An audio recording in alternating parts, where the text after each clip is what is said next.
Hi everyone, welcome back to another video of Mike's Geek Corner with your host, Mike Quevedo.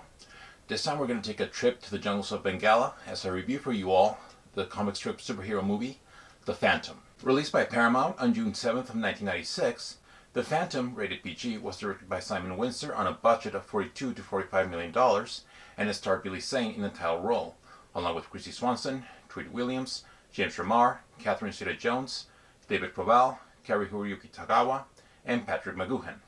It is based on the classic comic strip created by writer Falk and artist Remar for Kingfisher Syndicate in 1936, about a purple-clad masked crusader who is the protector of the jungle of Bengala and makes others believe that he is immortal. A good way to describe him for those not familiar with the character is he's sort of a bit of a mix of Batman and Tarzan, although Phantom actually predates Batman by 3 years, and the latter actually owes certain traits to the former. More on that in a bit. The Phantom film did not do great at the box office, in great part due to feeble marketing, but The Phantom has over the years managed to attain a very passionate fan base due to the appreciation for the film's unbridled commitment in staying faithful to the source material, as it takes inspiration from the classic Phantom comic stories, The Same Brotherhood, The Sky Band, and The Belt. I think a good way to start here is with this question.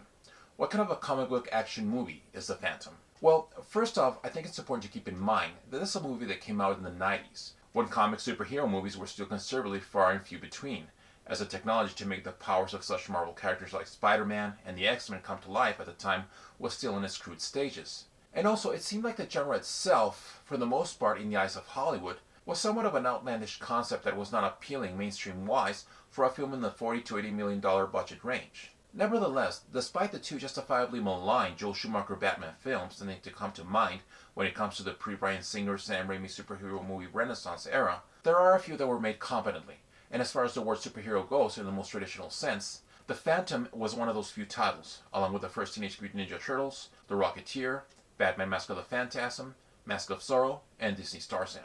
First off, it's not a dark movie like the Tim Burton Batman films. The movie could be considered camp to a degree, but it's not camp that is handled by lazy, corporate-minded writing, like Batman Forever and Batman and Robin. The Phantom's camp rather stems from its respect of the source material by not trying to be smarter than the comic, not too distinct away from the Christopher Reeve Superman films. I would also put it like this. It's the 1930s setting of The Rocketeer, along with its aesthetic of mobsters working for a respectable man of influence in search of an item with great power, combined with 1994's criminally underexposed Jungle Book, with its concept of a jungle protector attempting to rescue the woman he loves and stopping greedy looters from raiding hidden treasure, and some Mark of Zorro dashing heroics on horseback. That's basically the kind of movie The Phantom is. Where 1975's Doc Savage, the Man of Bronze, failed in effectively capturing 1930's superheroic pulpy adventure, The Phantom smoothly triumphs. First, let's touch upon briefly on The Phantom in the comics and the genesis to have the character swing over to the silver screen, before we'll delve more into the final product. And also, near the end of this video, I will give a brief recommendation of 3 Phantom graphic novels, so stay tuned. After delivering Kingfisher's a successful hit in 1934 with Mandrake the Magician on the Sunday newspaper strips, writer Falk, with artist Remar, introduced the Phantom on the Sunday strips in February of 1936, inspired by the legends of El Cid and King Arthur, as well as characters like Tarzan, Mowgli, and Zorro. At first, Lee thought of calling the character the Grey Ghost, but ultimately he liked the Phantom title a lot and went with that. The skin-tight outfit he wears came about with the portrayal of Robin Hood on cinema and on stage where he often wore tights. The Phantom's costume was supposed to be gray, but it is said that the printing process had trouble maintaining this color and became purple. Though initially set up as a city masked crime fighter whose alter ego, Jimmy Wells, was a rich playboy like the Shadow and the Phantom Detective, Falk soon after reworked the concept of the Phantom, now named Kid Walker, and set him in the fictional jungle called Bengala as the 21st Phantom to follow in the steps of his father and other ancestors who were Crusaders of Justice going back to 1536, when the first man to be the Phantom, Christopher Walker, following his father's death by pirates before being washed ashore in Bengala, swore an oath of vengeance on the skull of his father's murderer to fight piracy and all forms of injustice, and to have his descendants follow the same path, hence the nickname The Ghost Who Walks, which refers to the belief that the Phantom is immortal. He operated in Bengala as its protector, residing in the Skull Cave, and assisted by his friend Goran, the woman he loves, Diana Palmer, his wolf Devil, and his steed, Hero. He held a skull ring which he would use to mark evildoers, and a good mark ring which he would mark those who would always be protected by him. The comic strip proved to be quite popular and became a major influence on other comic book characters, most importantly on Batman, whose cowl, skin-tight bodysuit, wide pupilless eyes, and oath to avenge his parents' death all came from The Ghost Who Walks. The Phantom comic strip's fame led to a 1943 movie serial from Columbia Pictures, with weightlifter turned actor Tom Tyler in the title role, after already successfully having portrayed another popular superhero in the 1941 hit serial The Adventures of Captain Marvel for Republic Pictures. The serial turned out to be one of Columbia's better serials, certainly a more gratifying production than Columbia's other comic book serial of the same year, Batman. The Phantom got an on-air TV pilot called No Escape, produced in 1957, starring stuntman Roger Creed in the title role, appearing only in his costume in the beginning and end of the pilot. Lon Chaney Jr. co-starred as one of the main villains. Around the 1970s, spaghetti western maestro Sergio Leone attempted to adapt a big-budget film adaptation of The Phantom and went as far as scouting locations, but the project never came to fruition. Before he would grace the screens again in live action, The Phantom appeared in the medium of animation. First in the 1972 one-hour television ABC special, Popeye Meets the Man Who Hated Laughter, which featured the entire roster of characters from King Features, including other heroes such as Prince Valiant, Flash Gordon, Mandrake, and Lothar. The last three mentioned would again join the Phantom in battling Ming the Merciless in Marvel Productions series Defenders of the Earth in 1986. And in 1994, before Batman Beyond mixed the classic superhero with cyberpunk in 1999, Hars's Phantom 2040 did it first, as it garnered critical praise with its premise of the 24th Phantom fighting corporate pirates who are enriching themselves at the expense of a dying city with their corrupt technology. Around the early 80s, both Ruby Spears and Filmation attempted to deliver an animated series based on the Phantom, but neither company's project reached beyond developing stages. One of the countries where the Phantom comics have for so long been more popular than in America is Australia, and so it should come as no surprise that the roots of what would become the Phantom film as we know it began in the land down under around the late 80s, with a budget aimed at what would equal $4 to $5 million, as Crocodile Dundee screenwriter Ken Chatty did an initial draft of the project, with Lee Falk having script approval. Falk had also stated that he personally preferred a fine actor who was athletic, in the vein of Christopher Reeve, as opposed to a superstar like Sylvester Stallone or Arnold Schwarzenegger in the title role. A couple of years later, in 1994, Michael Douglas entered the production of The Phantom, and Gremlin's director Joe Dante became attached to direct, with the late Indiana Jones and The Last Crusade screenwriter Jeffrey Boam working on a script with him. But ultimately, just as they were set to start filming in a few weeks in Australia, the project got shut down due to its high budget, which in large part came from a winged demon that would be featured at the climax of the film. However, a year later, as a result of Paramount's production of their silver screen adaptation of The Saint having been postponed, the studio desperately needed a replacement for their 1996 summer roster. And so, Boam's The Phantom script, with some tweaking, was picked by Paramount to go into production on October 2nd of 1995. This time, to direct the film, Aussie filmmaker Simon Wincer, of Quigley Down Under fame, and himself a huge fan of The Phantom, was convinced to take on the task of putting the huge project together quickly enough to have the film released within 9 months. Shooting took place in Los Angeles, Thailand, and Australia. Though Bruce Campbell was considered for the title role after having worked with Jeffrey Boam's Western sci-fi TV series The Adventures of Briscoe County Jr., Billy Zane, who had already been attached to the project when Joe Dante was going to direct, was officially signed as the Phantom and his true identity of Kid Walker, as Wincer was also very impressed with Zane's turn in 1989's Dead Calm. And it was when Zane was doing Dead Calm in Australia that he discovered the Phantom comics in that country and became a big fan of the property. He trained for a year in getting physically fit for the role, for though a Batman-like muscle suit had been prepared for him, he filled out a purple tight lycra outfit, and just like Adam West and Christopher Reeve had done previously with Batman and Superman respectively, Zane very convincingly fills the faithful-looking superhero attire as he graciously buys into the role with a very Saturday matinee-like conviction. For the Phantom's fighting style, he based him on that of a panther, with the help of Steven Seagal trainer Tom Mulsilma. He totally looks like the comic character come to life. It was because of this role James Cameron later cast him in Titanic. For wealthy, intrepid world adventuress Diana Palmer, we have the original Buffy herself, Kristy Swanson, decently bringing the feistiness of the character from the comics, even if her delivery of banter doesn't always land firmly. Treat Williams, of Prince of the City fame, is power-mad businessman Sander Drax, and plays him very much with the over-the-top flair of an Adam West Batman show villain.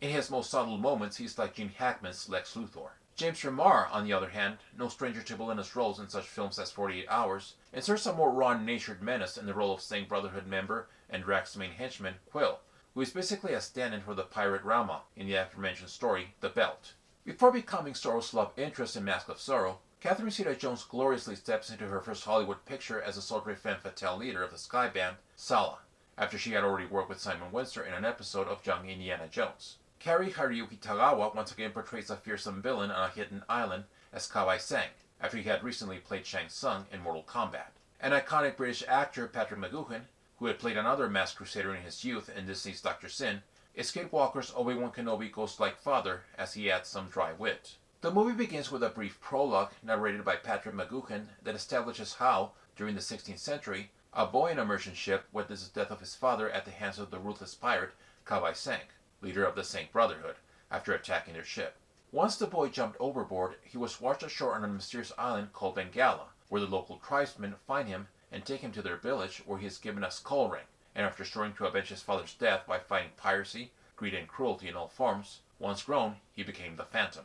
As the prologue is done, we fast forward to the late 1930s in Bengala, as a mercenary group led by the vile raider Quill snatch one of the 3 dangerously powerful skulls of Uganda.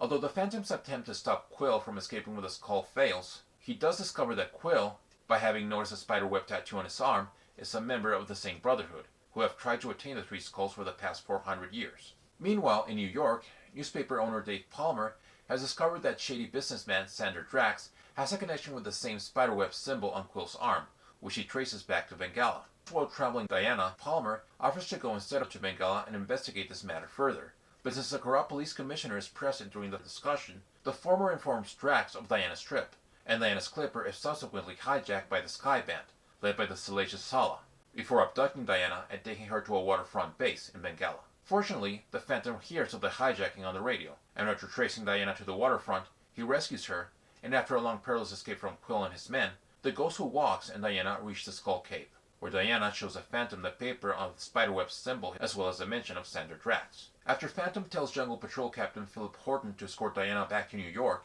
he separately makes his way to the Big Apple in his identity of Kid Walker, who surprises Diana after not having seen each other since being a couple in college. After finding out that the second skull of Uganda is in the Museum of World History, Kid and Diana head over to the museum to retrieve the skull, and once Kid gets his hands on the skull, Drax and his men capture him and Diana, before the first skull given to Drax by Quill and the second one point out in a map the location of the third skull in an uncharted island in the Andaman Sea called the Devil's Vortex. As Kid is being taken to a room to be interrogated, he manages to break away from the hold of Drax's thugs and chases back to his Phantom identity, then sets forward to following Drax and his crew to the Devil's Vortex to intercept his mad dream, as well as rescue Diana, who has been taken by Drax as insurance, and also to avenge the death of his father from a member of the Sank Brotherhood. Composer David Newman, whose previous credits included 1986's Critters and 1990's DuckTales the Movie, Treasure of the Lost Lamp, delivers a musical score that solidly captures the essence of high adventure and classic romanticism.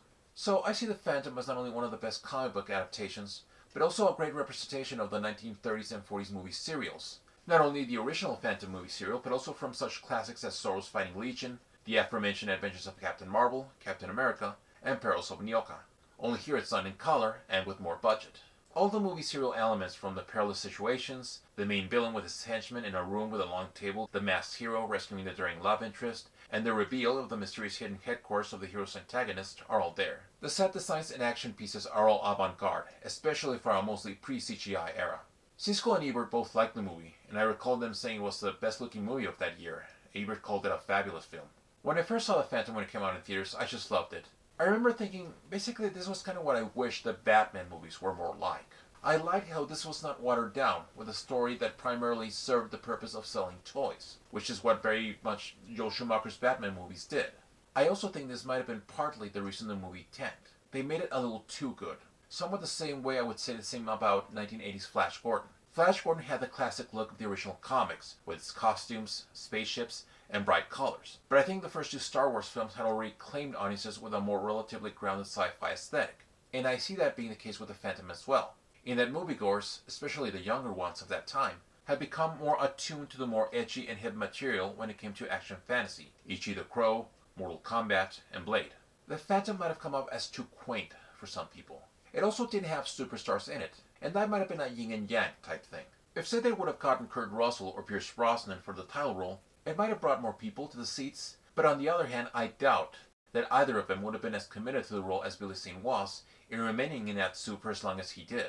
Seeing how the former 2 are considerably better known and more costly stars, they would want to have their faces seen as much as possible. Remember Stallone as Judge Dredd? So that's something to think about. Still, as films like Return to Oz and The Monster Squad proved, a good faith effort will find its audience, and The Phantom ultimately did when it hit home video. And in these very polarizing times, its call ring seems to shine brighter than ever. It's a non-cynical, fun superhero movie that also doesn't relentlessly crave for cheap cookie-cutter gimmicks in an attempt to draw a demographic that just isn't there. It's escapism in the vein of the early Zorro, Tarzan, and James Bond films. It's pulp gold. The Phantom should be digitally available in most outlets online, and the physical media, be it DVD or Blu-ray, you can hunt it down on Amazon, eBay, FYE, or Barnes & Noble. And now, before I wrap this up, let me briefly give you 3 Phantom graphic novel recommendations from Hermes Press, in case the movie leaves you wanting for even more. And who knows, if maybe someone out there like Jon Favreau, David Yates, or James Wan might decide to bring back The Ghost Who Walks to the silver screen, or do a streaming series, this books might provide a path. First, we have the hardcover of the first volume of The Phantom, The Complete Newspaper Dailies, published in 2010, which covers the run from 1936 to 1937 that features the first Phantom stories, The Saint Brotherhood, The Sky Band, and The Diamond Hunters, written by Falk and drawn by Remar, in black and white. These are the stories where it all began, and you might see why this property took off the way it did. There was this discipline that 1930s newspaper comic strip artists like Remar had that most of the first comic artists that followed in the Golden Age, like Joe Shuster, Bob Kane, and C.C. Beck, lacked initially. The art just has a very classic cinematic quality, as we are first introduced to the attractive young athletic explorer, Diana Palmer, who becomes infatuated by her mysterious masked rescuer, the Phantom, who helps her protect Anamagris from the conniving Prince Ahmed Singh, and his uncle, Kabai Singh, leader of the pirate gang, the Singh Brotherhood, as well as coming across the all-women group of sky pirates called the Sky Band, including its leader, the Baroness, and the cunning Sala. And in Diamond Hunters, we get the Phantom taking on a group of cutthroats conducting a scheme, while we are also treated to our hero's tactics in gaining the hearts of the natives of Bengala. Morse inks are just splendid. There are some pretty dated trappings, but considering the point in time of these strips, I don't think they are as insensitive as other work of that same era. The second book is The Phantom, the complete series, The Charlton Years, Volume 5, published in 2016, and this volume contains the last issues, number 65 to 74, of the Charlton Phantom comics, published from 1975 to 1978. Some stories are written by Joe Hill, and others by Nicola Cuti, John Clark, and Bill Pearson, and though it features stories drawn by artists Frank Boll and Don Sherwood, the highlight of the publication are the stories illustrated by renowned comic artist Don Newton, who would go on to achieve further recognition at DC and work on such books as those of Batman and Shazam. His style is not too dissimilar to that of Frank Frazetta or Bernie Wrightson, with his blend of realism and cartoony details. The Phantom's medieval executioner-like visage has arguably never looked as spooky than in Newton's hands. Stories featured include Triumph of Evil, which is basically an updated origin of the 21st Phantom. Then there's The Beast of Madame Khan, featuring a mysterious owner of wild beast who seems to be able to transform into a werefox and control a group of werebeasts to do her bidding, which includes stealing the mask and scepter of the Zumbasi to control the Wambesi tribe and eventually all Africa. It also features a character similar in appearance to Thon the Lion Man from the Flash Gordon strips. In The Mystery of Mally Vex, we get a treasure of Sierra Madre Maltese Falcon type yarn, including a Humphrey Bogart look-alike supporting character, as we then follow the Ghost Who Walks into King Kong-style peril in Monster of Sandar, before arriving to the kind of story that is usually used when Batman encounters Hugo Strange and his Monster Man, as the Phantom tracks down a professional assassin called the Torch to an island where within a foreboding-looking castle, an old criminal scientist named Raven, with the aid of his brainwashed brute Submen, captures both visitors, with the intent of making Phantom into one of his Submen and executing the Torch after realizing he was sent to kill him. The final story, The Phantom of 1776, takes us to that particular time as the Phantom attempts to rescue the son of the chief of the Uthongi tribe from slavers. Watch out from an appearance from Benjamin Franklin. And finally, we got The Phantom, the complete DC Comics Volume 1, published last year, 2021, and it mainly collects the Phantom 4-part miniseries from 1988 by DC, written by former Spider-Man scribe Peter David, and drawn by legendary Tales from the Crypt and Daredevil artist Joe Orlando, in a well-structured arc that interweaves the adventures of the modern-time Phantom with that of his ancestor from the 1800s, as the current Phantom contends with a descendant of an old enemy of the 13th Phantom called Chessman. Peter David brings from Spider-Man that element of clever deceitfulness that was displayed in characters like the Kingpin and the Foreigner into the villains of this piece, which is exactly the type of villainy worthy of a Phantom opponent. And Orlando aptly brings back the pirate story within a story narrative that he delivered in Watchmen earlier, this time with the flashbacks featuring the 13th Phantom. The book also contains the first 2 issues of the ongoing Phantom series from DC, written by Time Cop writer Mark Verheiden, and drawn by further adventures of Indiana Jones artist Luke McDonnell, which took on issues such as racism and illegal weapon trading. These 3 books can be found on Amazon, eBay, Barnes & Noble, or on Hermes Press's own website. With Christmas right around the corner, what better gift to give a fellow comic fan, or better yet, Phantom fan. There's another Phantom book from Hermes Press that features the work of iconic comic book artist Jim Aparo, that I covered in another video back in 2020. I'm going to put the link of that video in the description box below for those who have not seen it yet. Go ahead and do. So there you have it, a movie review with graphic novel recommendations. Can't beat that, guys. And if you share that sentiment, please give this video a like. And speaking of sharing sentiments, please feel free to share yours in the comments section. Make sure you subscribe to The Geek Corner, and I'll be seeing you soon. Take care. Bye-bye.